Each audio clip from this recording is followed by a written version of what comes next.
Tere!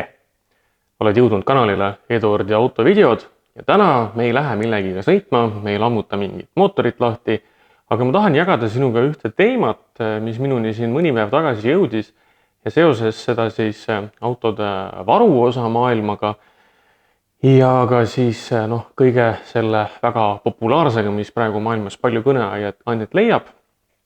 Need on need rohelised ökode teemad. Ma ei taha siinkohal rääkida supersäästlikest mootoritest, hübriidajamitest või elektrisõidukitest, vaid lihtsalt puhtalt varuosa maailmast ja siis sellest, missugune raiskamine seal juures käib.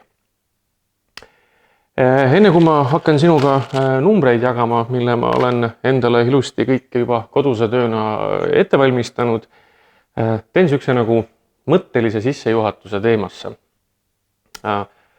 Euroopa Liit, Ameerika autotootjad, sisuliselt kogu, ütleme nagu siis see maailm, mis seisab meist, kui ütleme autokasutajatest kõrgemal ja mitte ainult automaailmas, see on ka teistes eluvaldkondades. Igalt poolt me kuuleme ja saame selliseid nagu suuniseid ja nagu mõtteid, et me peaksime vähem raiskama, vähem kulutama, taaskasutama, olema rohelised ja nii edasi. See puudutab nii autokütuseid, kodumajanduses kasutatavat elektrit, võib-olla gaasi, kui kellelgi on selline süsteem ja nii edasi ja nii edasi. Aga mis ma siis mõtlen selle raiskamise ja kõige selle all? Toome lihtsad näited. Ma logisin sisse ühele Eesti, ütleme suurimale, kui mitte võib-olla vähemasti tuntuimale autovaruosadega tegelevale siis saidile ja tegin seal mõned otsinguid. Kasutasin sellist otsingut nagu õhufilter, see on nagu kõige laiali valguvam teema üldse.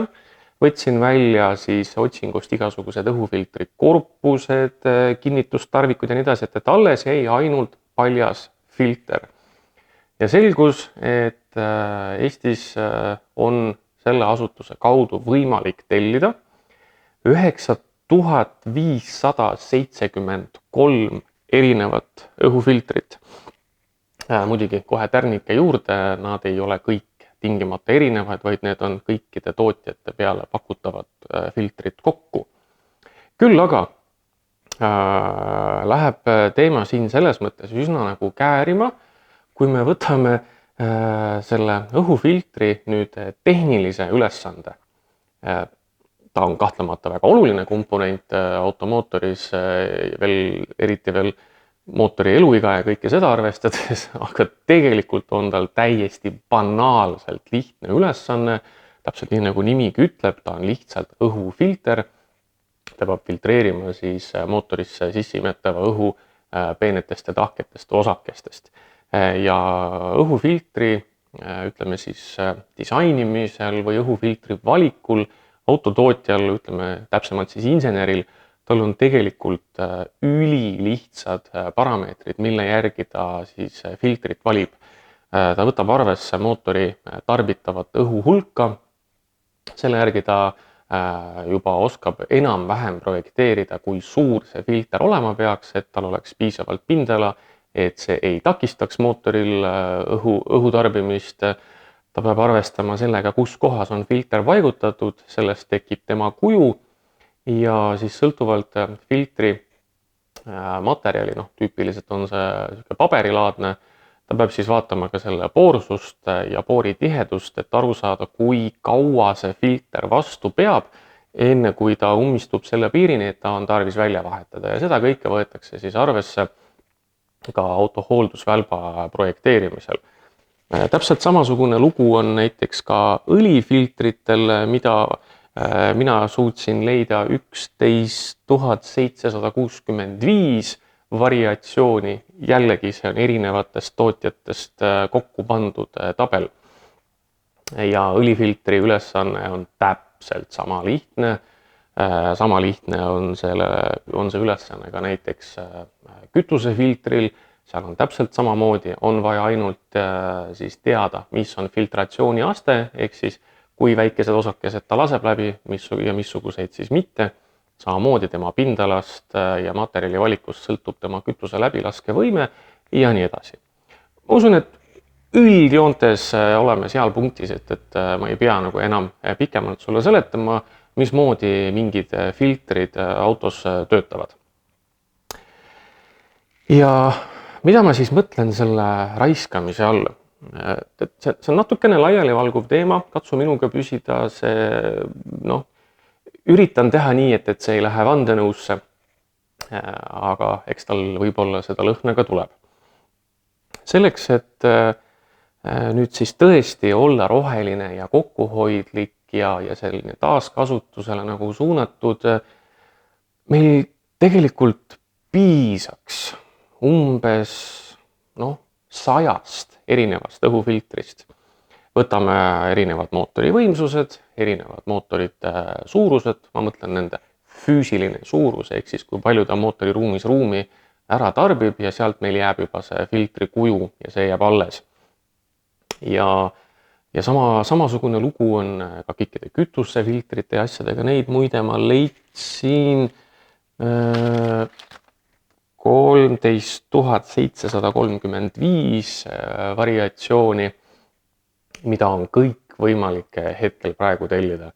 Ja võtta see on päris reaalne ja räige raiskamine. Lähen teemaga edasi. Näiteks kõige suurem šokk, mida ma nägin, oli seotud pidurite maailmaga. Piduriketas kahtlemata ülioluline komponent autol, aga ta tehniline funktsioon on täiesti naeruväärselt lihtne, kui me inseneri seisukohast läheneme. Meil on sisuliselt kõige olulisem on selle ketta diameeter, see otseselt määrab ära selle, kui palju on tal kasulikku pindala, millega on võimalik siis pidurimehhanism tööle rakendada, ning ketta diameeter näitab meile ka siis sellist teatud nagu pidurdusjõu reservi. Selles mõttes, et mida suurem ta on, seda rohkem on võimeline ta temperatuuri endasse neelama, enne kui saabub see hetk, kus materjal jõuab kriitilise temperatuurini ja tema omadused hakkavad kukkuma. See on nagu see lugu. Ja pidurikettaid mina leidsin 44 717 tükki. 44 717 erinevat variatsiooni, mis on kõik Euroopa erinevate tootjate poolt siis suuremal või vähemal määral hetkel tootmises. Ma olen väga palju kokku puutunud vaagrühma autodega ja ma päris ausalt ei saa aru, miks on vaja nagu sisuliselt sama aasta käigu sees, sama mootoriga, sama kerekonfiguratsiooniga masinal ühel puhul teha ketas lihtsalt mingisugune millimeeter sügavama rummurandiga ja ongi korras. Enam ei saa neid risti-rästi kasutada. Ja sama lugu on rattalaagritega. Kui insener projekteerib mingisugust sõlme, kus üks detail on statsionaarne ning teine on mingisugune võim, mis pöörleb ja teda on vaja toestada, selle jaoks ongi laager. Laagrid on muidugi mujalgi, on käigukastides, on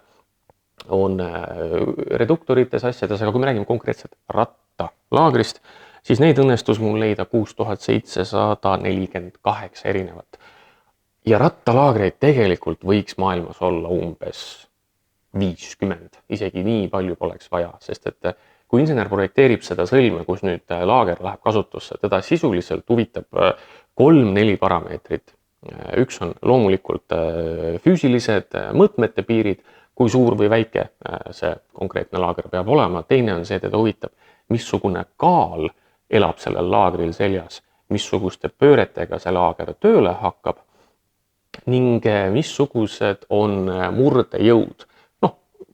Ütleme siis lihtsamalt, et kas meil on mingisugune pisikene 13-tolline ratas, millel on siis ütleme sealt ratta tipust kuni tsentrini on ainult selline väike vahemaa, või meil on korralik 22 tolli ja siis on see õlg, mis seda laagrit ütleme siis väntsutab, on teine ja sealt tulevad ka teatud piirangud ning kui me võtame sõiduautod just nimelt, jätame rasked masinad korra kõrvale, siis sõiduautosid me võime jaotada hästi-hästi jämedalt 3 gruppi. Meil on kompaktautod, meil on keskmises suuruses autod ja meil on suured autod. Ütleme maasturid seal, ütleme Audi Q7, BMW X5, sellised võrdlused. Ja meil jääb tegelikult juba suhteliselt vähe nagu valikuid alles. Aga loomulikult niimoodi standardiseerida ja võrrelda, see ei ole tänane reaalsus. Ja siin taga on tegelikult üks hästi lihtne nagu küsimus, et isegi küsimus, pigem põhimõte ja arusaam. Ja loomulikult ma räägin sellest hõrdetegurist, mis jääb põidla ja nimetis sõrme vahele. Kui näiteks, insener, konstruktor on jõudnud otsusele, et on vaja paigaldada laager teatud sõlmele, millal, välisdiameeter on 80 millimeetrit. Väga mugav, ilus, standardne mõõt, siis jumala eest mitte.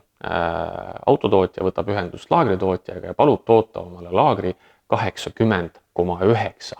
Ehk siis, et sa mitte mingil juhul ei saaks seal kasutada standardlaagrit. Ja see läheb igale poole kütusepihustitesse, süüteküünaldesse, rihmadesse ja nii edasi ja nii edasi ja nii edasi.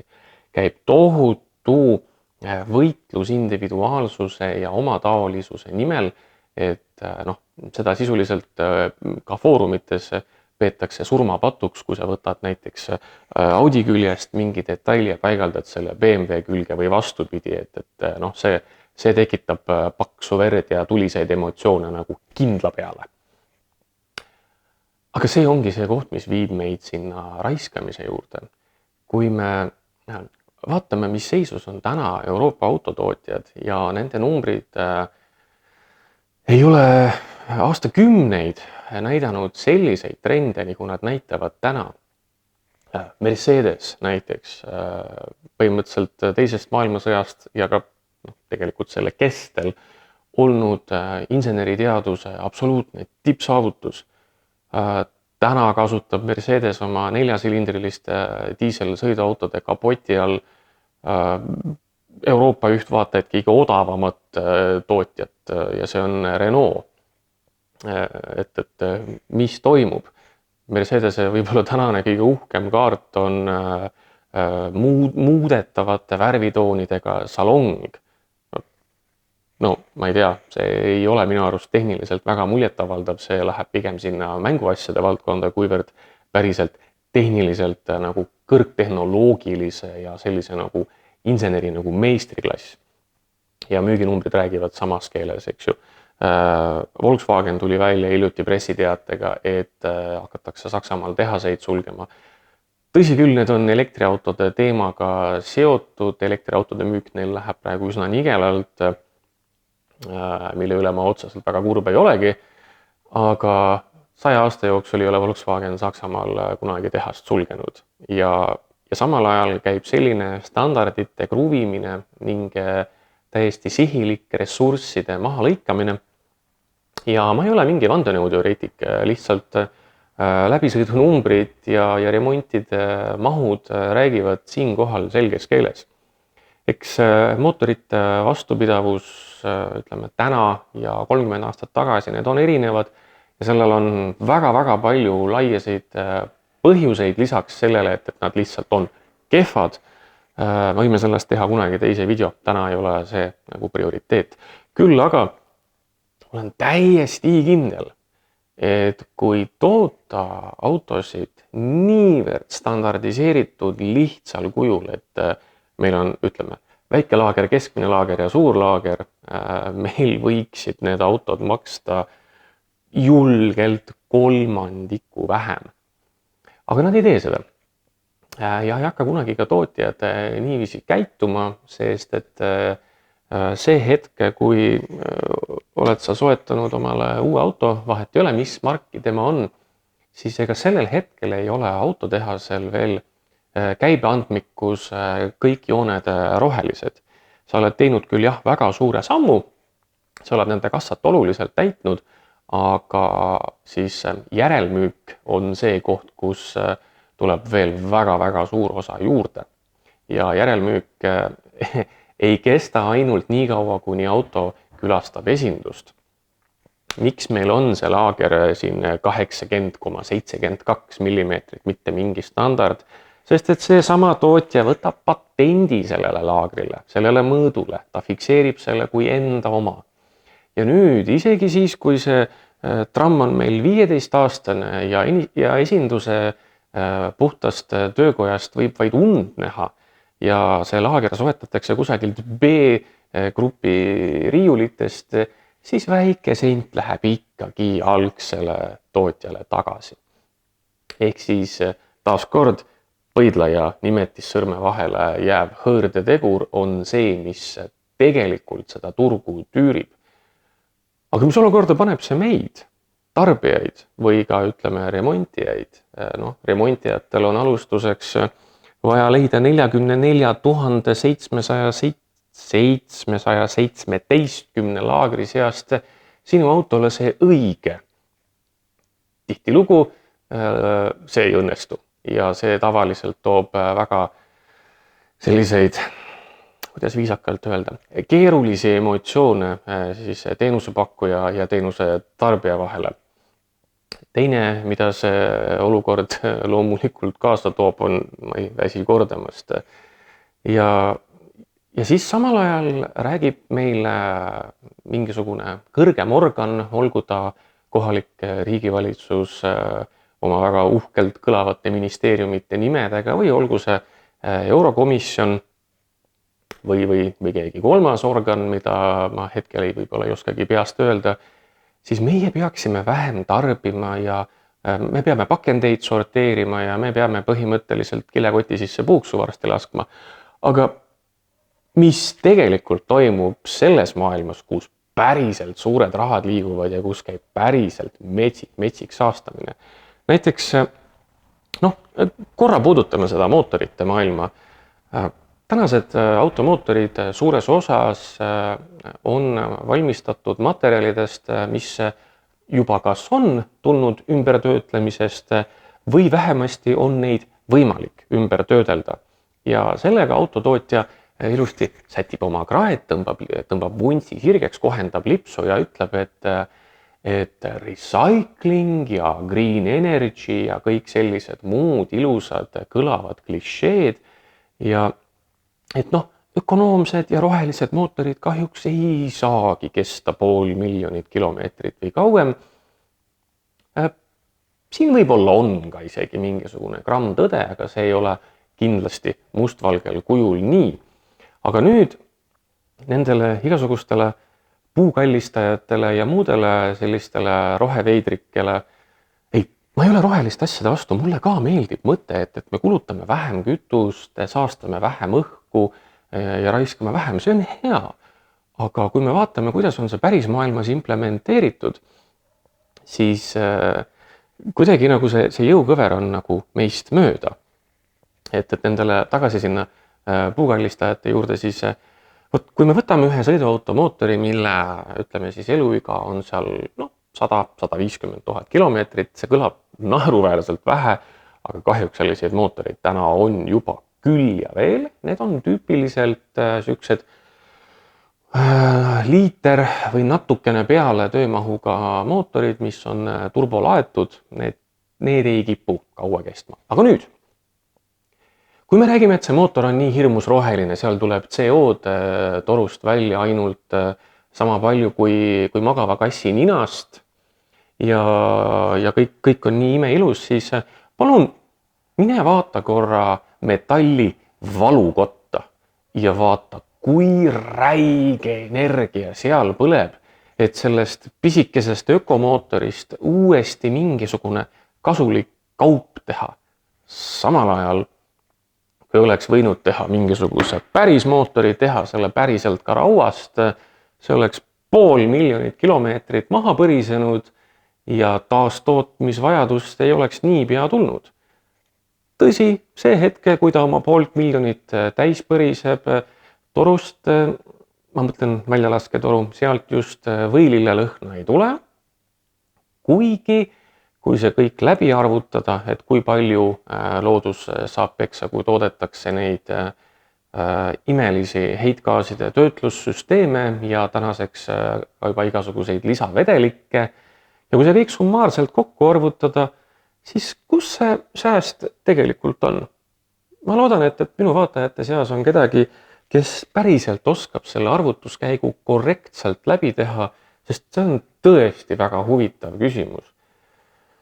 Aga ma samal ajal arvan ka seda, et need arvamused või ütleme sellised mõttekäigud ja väljaütlemised on tänaseks saanud siukse ebapopulaarse varjundi, et võib-olla neist asjadest ei peaks rääkima.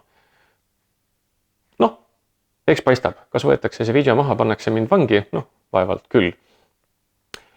Aga miks ma selle video tegin? Ma tahtsin sinuga jagada oma mõttekäiku, ma tahaks vägagi kommentaarides lugeda, mida sina sellest arvad, kuidas sina näed seda olukorda, mis meie tänases automaailmas toimub, kas see on rajatud raiskamisele ja kas sul on tunne, et keegi jätab kuskil midagi rääkimata.